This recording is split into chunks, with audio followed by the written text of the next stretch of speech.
თელავის ნომერ მე-17 საოლქო საარჩევნო კომისიაში ამომრჩეველთა სპეციალურ სიებზე მუშაობა მიმდინარეობს. საუბარია პირებზე, რომლებიც საარჩევნო ადმინისტრაციებში არიან წარმოდგენილნი. როგორც ტელეკომპანია თანამგზავრს თელავის ნომერ მე-17 საოლქო საარჩევნო კომისიის თავმჯდომარემ განუცხადა, არჩევნებამდე 5 დღით ადრე ბოლო ინსტრუქციების მისაღებად აქტიურად გრძელდება შეხვედრები საუბნო საარჩევნო კომისიის თავმჯდომარეებთან. თელავის საარჩევნო ოლქში სულ 54912 ამომრჩეველია რეგისტრირებული. ადგილობრივი თვითმმართველობის არჩევნები 15 ივნისს გაიმართება.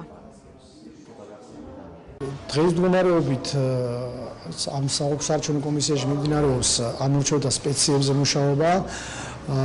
იცით, სპეციაში შევყავს ის ამომრჩევლები, ვადგენთ იმ ამომრჩევლების სიას, რომლებსაც საარჩევნო ადმინისტრაციებში მუშაობის გამო არ შეუძლიათ თავიანთ კონკრეტულ საარჩევნო ურნებზე ხმის მიცემა.